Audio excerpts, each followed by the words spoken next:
श्री सच्चिदानंद सतगुरु साईनाथ महाराज की जय। कथा 3 गंगूबाई की दृढ़ता। श्री साईं सच्चरित्र के 36वें अध्याय में गंगूबाई और सखाराम औरंगाबादकर की अद्भुत कथा का वर्णन है। विवाह के 27 वर्ष बीतने के पश्चात भी गंगूबाई के कोई संतान नहीं थी। बाबा की दया व करुणा की लीलाओं की महिमा श्रवण कर वे उनका आशीर्वाद प्राप्त करने की इच्छा से अपने सौतेले पुत्र विश्वनाथ के साथ शिरडी आईं। श्यामा की इच्छा से अपने सौतेले पुत्र विश्वनाथ के साथ वे जब बाबा की दर्शन करने के लिए गईं तो उन्होंने बाबा को नारियल भेंट किया और उनके चरणों में प्रणाम किया। तब बाबा बोले कि क्या नारियल से भी संतान की उत्पत्ति होती है? ऐसे अंधविश्वास क्यों करती हो? लेकिन श्यामा हटकर बैठे। वे चाहते थे कि बाबा गंगूबाई को संतान प्राप्ति का वरदान दें। बहुत आग्रह के पश्चात बाबा ने आशीर्वाद देते हुए कहा, इसको 12 मास में पुत्र की प्राप्ति हो जाएगी। और बाबा के वचन सत्य सिद्ध हुए। सखाराम औरंगाबादकर और उनकी पत्नी गंगूबाई के संबंध में उनके पोते दत्तात्रेय वासुदेव औरंगाबादकर द्वारा दी गई जानकारी इस प्रकार से है।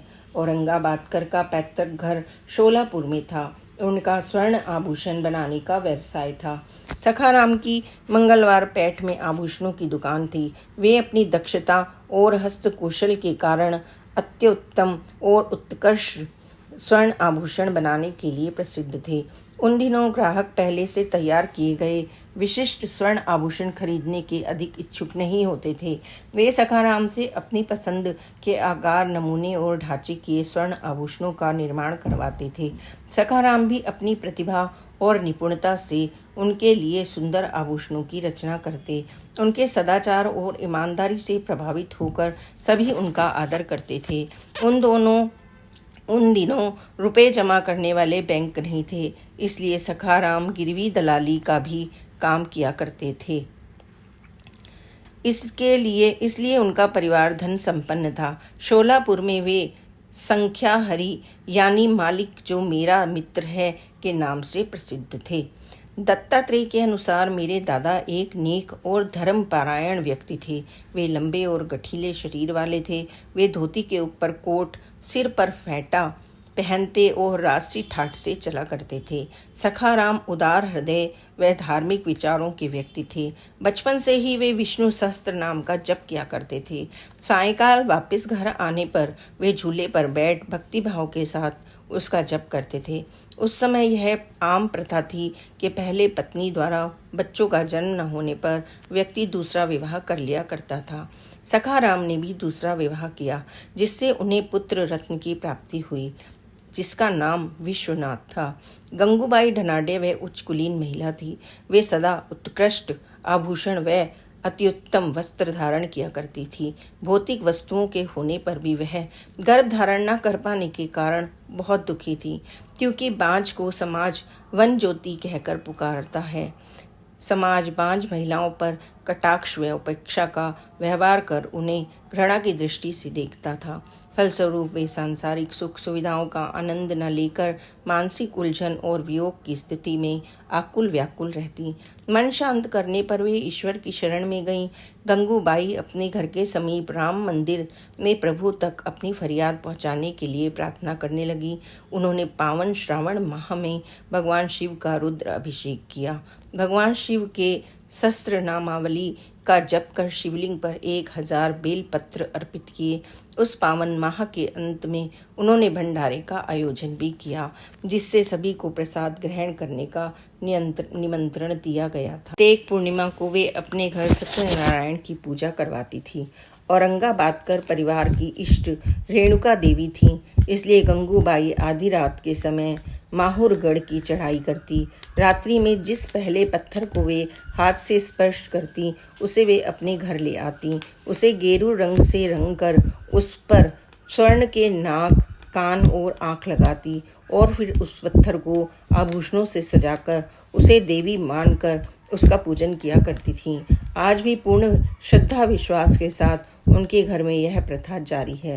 इतना सब जप तप व्रत करने के पश्चात भी गंगूबाई गर्भ धारण करने में असमर्थ रहीं। ईश्वर कृपा न होने पर गंगूबाई संतों की शरण में आई। गंगूबाई ने हनुमानाबाद जाकर मानिक प्रभु के आश्रम में सेवा की। एक दिन अजीब जमीन की सफाई करते हुए उन्हें 2 मोती मिले। गंगूबाई ने तुरंत वे मोती मानिक प्रभु को लौटा दिए। मानिक प्रभु ने उन्हें स्वीकार नहीं किया, बल्कि उन्हें गंगूबाई को अपने पास रखने को कहा। गंगूबाई ने इसे शुभ शकुन मानकर उन्हें शोलापुर अपने साथ ले लिया।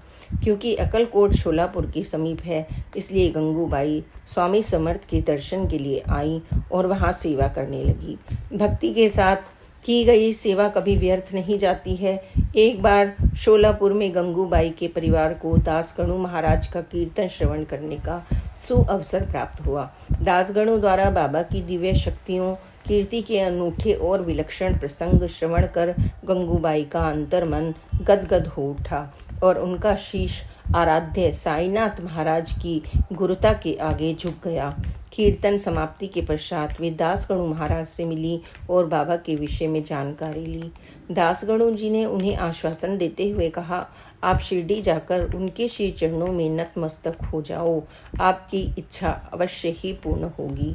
गंगूबाई ने एक क्षण गवाए बिना अपने पति से शिरडी जाने की आज्ञा मांगी और अपने सौतेले पुत्र विश्वनाथ को साथ लेकर वे साईं बाबा के दर्शनों को गई। शिरडी में बाबा सदैव भक्तों से घिरे रहते थे, इसलिए उन्हें बाबा को अपने हृदय की इच्छा निवेदन करने के लिए एकांत में शरण नहीं मिल पा रहा था। तब उन्होंने श्यामा की सहायता से उचित मौका पाकर बाबा को अपनी इच्छा बताई और अंततः बाबा ने उन्हें आशीर्वाद देकर उनकी इच्छा पूर्ण की। गंगूबाई और विश्वनाथ 2 माह तक शिरडी में रुके। उनके समर्पित भोले भाव और शुद्ध चिंतन के फलस्वरूप साईं महाराज की अलौकिक वाणी सत्य सिद्ध हुई और सन 1911 में सखाराम और गंगूबाई को पुत्र रत्न की प्राप्ति हुई। बालक सुंदर, स्वस्थ और गोरे रंग का था। बालक के जन्म से परिवार में खुशी व उमंग की लहर फैल गई। सखाराम की इच्छा थी कि बालक का नामकरण बाबा करें। बाबा 5 माह के बालक को लेकर वे शिरडी गए। बाबा ने प्रेम पूर्वक बालक को अपनी गोद में रखा और फिर उसे रामकृष्ण नाम दिया। सखाराम ने बाबा को 500 रुपये भेंट दिए। बाबा ने वह रकम लेने से मना कर दिया, किंतु बाद में उसे बाबा के प्रिय अश्व श्यामकर्ण का अस्तबल बनाने में उपयोग किया गया। सन 1915 में गंगूबाई ने एक और पुत्र को जन्म दिया, जिसका नाम वासुदेव था। 1 वर्ष के बाद गंगूबाई का देहांत हो गया। इस कारण दोनों बालक माँ के प्रेम से वंचित रहे, लेकिन संयुक्त परिवार होने के कारण बच्चों का पालन पोषण ठीक प्रकार से हुआ। विश्वनाथ की पत्नी मथुराबाई ने दोनों बालकों की अच्छी देखभाल की। सतगुरु का रुतबा कल्प वृक्ष और कामधेनु से भी ऊंचा होता है। बाबा की शरण में आने के पश्चात गंगूबाई गर्भ धारण कर पाई और उन्हें पुत्र रत्न की प्राप्ति हुई। इसलिए प्रेम सिंधु सद्गुरु की सीमा अबाध और अपार होती है। श्री साईं सच्चरित्र अध्याय 36 पद्य 149 में श्यामा कहते हैं, इन पर कृपा दृष्टि करो और यह नारियल इनकी झोली में डाल दो। आपके आशीर्वाद से इन्हें पुत्र और पुत्रियों की प्राप्ति होगी।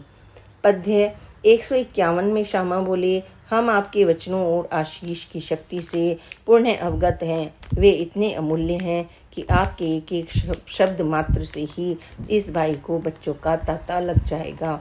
यह श्यामा का बाबा और बाबा के वचनों पर दृढ़ विश्वास ही था कि गंगूबाई को संतान सुख की प्राप्ति हुई।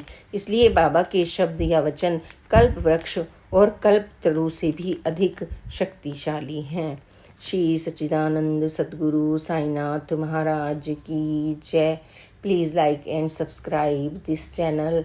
आप इस चैनल को सब्सक्राइब कीजिए और इसको शेयर भी कीजिए, ताकि आप अन्य लोगों को भी बाबा की लीलाएं और कथाएं, जो काफ़ी लोगों ने कभी भी नहीं सुनी हैं, उनको सुनवाइए और आप भी बाबा की प्यार और कृपा को प्राप्त कीजिए। ओम साई राम, जय साई राम, ओम साई राम।